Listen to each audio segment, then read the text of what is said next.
Hello and welcome to another edition of the Rake Reflects. Make a quick announcement that I will be playing in the Fall Championships with a chance to go to the World Championships tomorrow, November the 5th at 1 p.m. Eastern Time. You can follow online at twitch.tv/Storybook Brawl if you are so interested, and I am interested. Anyway, on to the game. Here, take Zippy, and just going to go ahead and grab the Minotaur. It makes us the strongest right away. Again, keep killing people, keep powering up our hero power, and getting going. And easy fight over there. And pretty easy here to go ahead and get the Black Cat combo with the Minotaur. Pump up the Minotaur a little bit so it doesn't die quite so easily. Hopefully we can get a little win here. And unfortunately we can't quite win. We're very close. Could not lose, but did not win that time. We roll the dice here, and we'll go ahead and grab another kitty cat purse. Hopefully pick up a little econ. Works with the Minotaur, so on and so forth. Fortunately, we run into an egg here, but we do kill everything but the egg, so our hero power is coming online. And this shop is not ideal. So we go ahead and just cast the spend 2 gold to get one of their creatures, because the ones in the shop are not so good.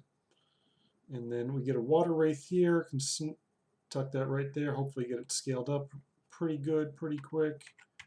And this fight's going to be a little awkward. We barely managed to kill 1 unit, but we do kill 1 unit. And then here we can go ahead and get out of the that business. Candy rain onto 3 units. Quite nice, and kind of set up these water wraiths to scale maximally right there in the middle between 2 black cats. Yeah, a little bit better if we could combine them, upgrade them, combine them. Obviously that would be the best scaling, but hopefully we should do well. Except this opponent is a little bit uncooperative, attacks right into their first water wraith and then right into the second water wraith when they get the opportunity.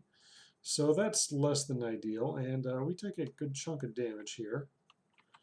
A little bit unfortunate, but we can blind mouse maybe, and yeah, we found the 3rd blind mouse, and very happy to grab this Moonsong Horn and fire off the Jekyll spell, pump up that water wraith, so hopefully it stays alive a little bit longer and can get pumped up further. And we're doing all right. Heading into level 4, we already got 1 evil twin in the bank. Ready to get another one when we can. And the opponent here, they don't have any, I mean, others, they have all supports, which they should have as a pup. But we were very close to breaking through that the front line and just feasting on the delicious back line. But could not get there. And here, probably should have cast this Genie's Wish just to go ahead and flip the Cinderella. I was thinking a little bit about the River Wish Mermaid and Lightning Dragon combo there. But let's just go ahead and get Dark Contract going and just power up our guys. And that's a power up right here. Upgrade this Water Wraith. And all right, Power Orb. Not the best power up, but it'll play for now.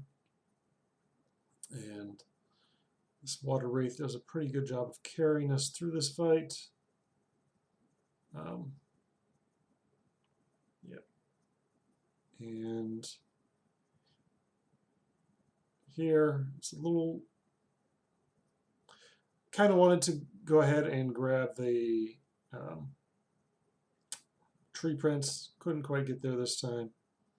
And here we can go ahead and sell these rune stones, or sell get out of the contract and get these rune stones going so we can go ahead.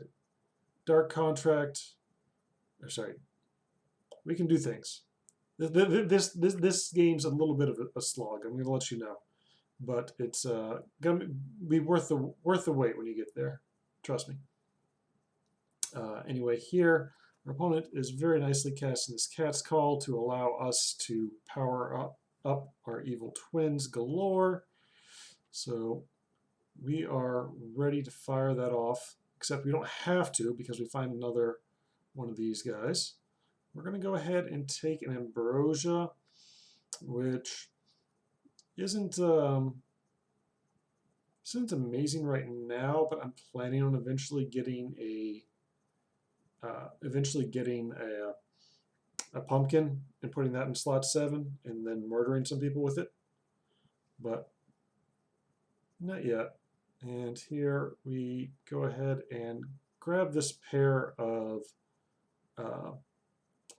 Queen of Hearts. Go ahead and set up in the back there. Should scale up pretty well for us. Unfortunately, this dwarf player is relatively strong, but not quite strong enough to beat us.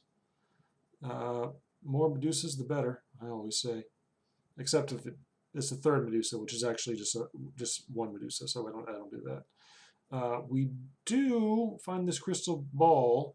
We've already got the horn, so we're doing half of Hat Ball, which isn't too bad. And go ahead and even kiss that. And then we've got to do some quick rearranging here to take advantage of this copycat, which is not usually a strategy I try to pursue, but when it pops up, I think you got to take advantage of it here. And we do that, and we get a couple nice little buffs there. Set them up, knock them down, and easy game. We go ahead and kill our opponent at 16 life on turn 5.0. Pretty nice.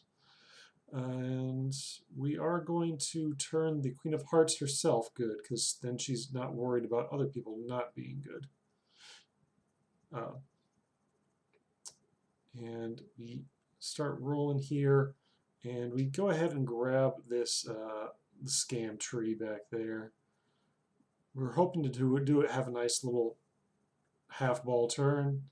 Hasn't been working out ideally, and we do need to make room in case our opponent has a little bit of summons. And I'm going to lock the True Love's Kiss there, because this Water Wraith he's done a good job of scaling up, but it's not going to scale forever into this late game. So if we can just go ahead and take that like 55 worth of stats and put that on something a little bit more reasonable, more viable later on, we're gonna do that. And a lightning dragon doesn't do too bad. I don't want to go ahead and spend the 1 gold on that. I do want to cast this at the end, and I kind of like having a soul tech available. Like, we can turn it evil if we need to, but the difference between 9 and 13 life is pretty big. That's very often going to be the difference between having a fight to lose and not having a fight to lose. So we go ahead and take the extra life there. Get rid of the better unit. Hurt me, but it healed me at the same time. So, and here we get into this fight, which goes pretty well for us. That Soul Tech in the back is a little scary, but we're able to take a tie, and we're level 6 now. We're really looking for a Hercules, and not seeing that, but we get this pumpkin, so we can go ahead and plop that pumpkin over there, and another True Love's Kiss. We'll try and do better than the Lightning Dragon here, and it's a little awkward here. I probably would have been best advised to just sell the Queen of Hearts and lock this Croc in the shop. I love to put, well, no, sorry, I forgot here that upgrading the Crocodile will not summon 3 pumpkins, and then we won't have an upgraded pumpkin with which to just deal 27 damage to our opponents. So here we're looking pretty scammy, but you see our opponent here is doing a little hat ball fork thing on Peter Pants. We are fortunate enough that this Tweedle can turtle up and allow our Medusas to go ahead and get in there, get that win in. And here we're just kind of trying to build up the best scam board we can get. And looking for that Hercules so we can get that level 7 treasure. And well, this is a fine kettle of worms right here. We got ourselves a big old good boy, just like the goodest of boys. And we're going to go ahead and cast some spells, and we're going to take a level 6 treasure right away to try and shore up this particular fight. And ran out of time, wasn't able to cast a spell. They get a good Doom Breath hit on us, but eventually that level 6 treasure, the spear, pays off pretty big for us, and we are able to win this fight without even popping the pumpkin, which is a little unfortunate. We would have loved to pop that pumpkin at the end of there. And here so that good boy is just too good to resist, so we are going to fire that in, and I go ahead and grab that. I should have played,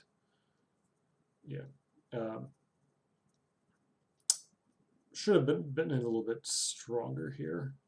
And that True Love's Kiss in there is looking pretty tempting, and we're going to go ahead and fire that off on the Cupid. Hopefully that turns into a good unit. That's a pretty good unit. And now we're fairly justified in playing both the good boys, and we are able to defeat the ghost. And it is noteworthy that it is the ghost that I decided to make this pretty big pivot away from.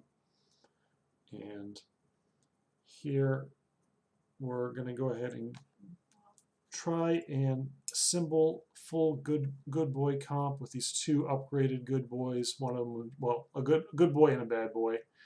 And go ahead and grab this princess and get her a little bit of support.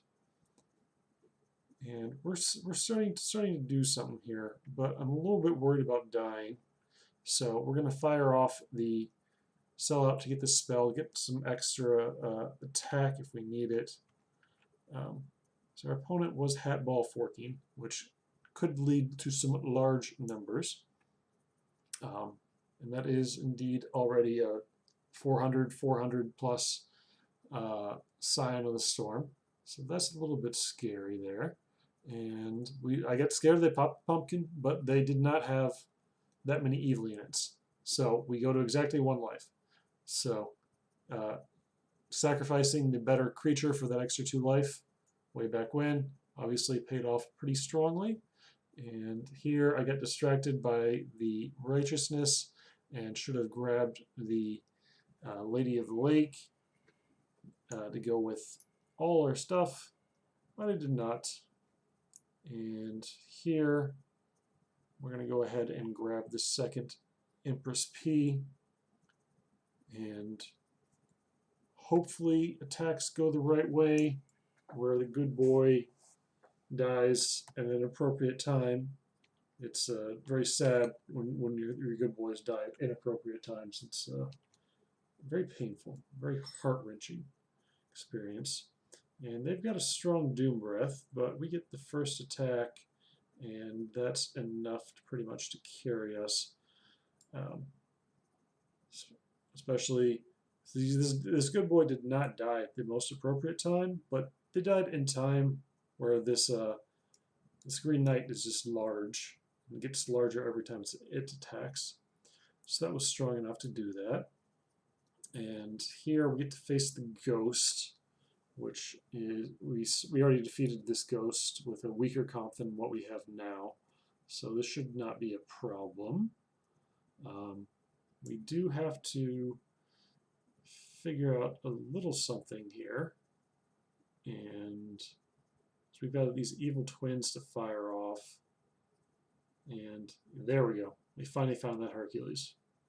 So easy to go ahead and sell out of Lance, fire up these Hercules, upgrade, and yeah, we're in for a Pandora's box. That'll do, and we can go ahead and play that. Hopefully, if it can just get 2 hits in with 60 health, it'll go ahead and flip itself. And we'll get another level 6 treasure, which could come in handy. Is that Peter Pants is really going off there. You see, we knocked him down to, like, I think we knocked him down to 14 life. He's already back up to 36. He's just casting so many healing spells. Just hell of a thing. And here we are, and we got the plus 100 attack from the box, and we can go ahead and put the Phoenix Feather, so, and then put the good boy in there.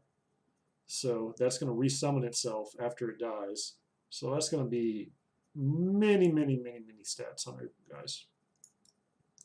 And here, grab that, and because we already have a big good boy in slot 1 that's going to die and resummon itself, we don't want bad boys at this time.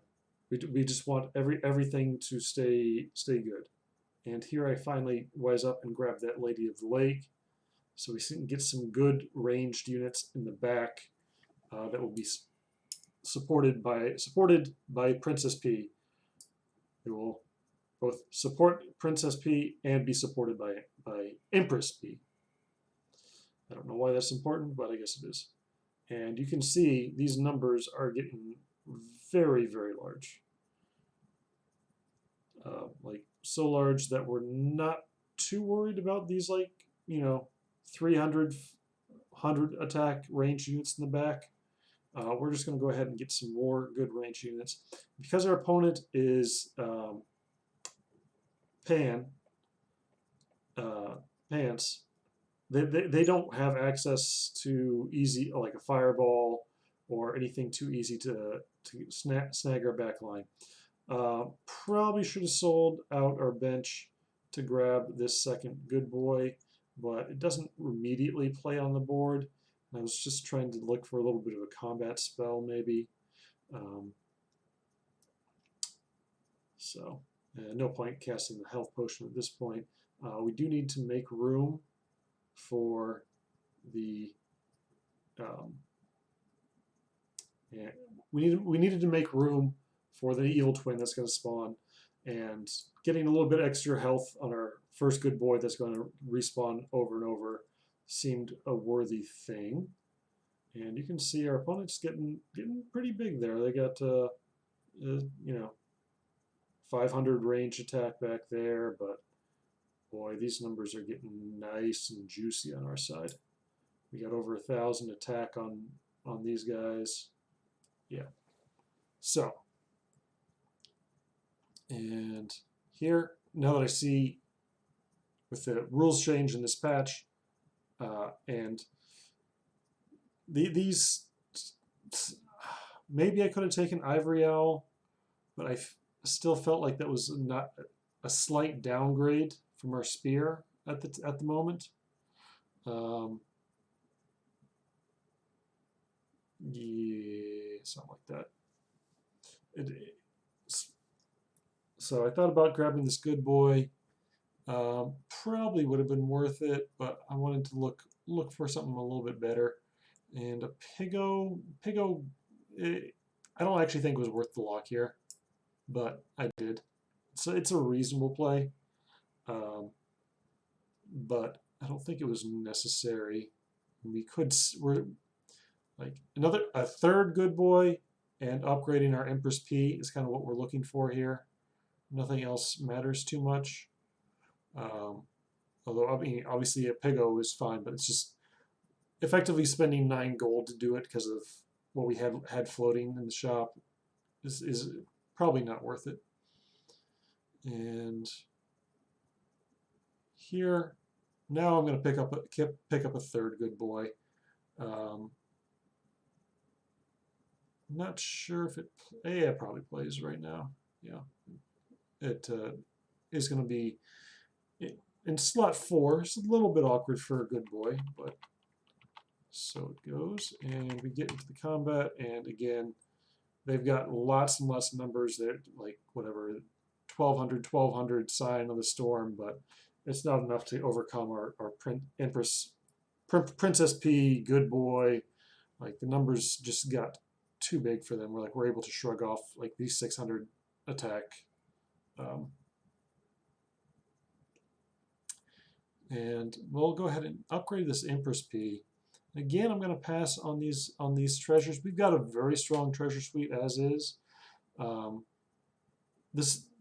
It's possible I could have gone ahead and replaced the spear or something else, and then because Evil Twin is so awkward for us at this point, I decided to dream out of heroes. I probably should have taken Rumpelstiltskin just for like 12 extra gold next turn, but we are resummoning this good boy, and it comes in now with an extra 6 attack and health from the Geppetto buff. So that's something. It's not what we were looking for. We were looking for like Sad Dracula or Mordred, you know. But we're still making good progress. They are, probably healing up to 2 to 4 health per turn while they're doing their thing. And we are going to take the magic beans there and just get that first attack in. Eliminate some chance for shenanigans. But there's not too much else that we're looking for here. And we're going to go ahead and pop into combat here. And they did grab themselves a couple Doom Breaths, so they've got a real chance to beat us now. Without those Doom Breaths, they didn't really have a chance. But it's not good enough, because look at this. Look at those numbers. They don't even fit on the screen anymore. And here I'm looking at that evil Beauty's Influence, whether that would be worth grabbing.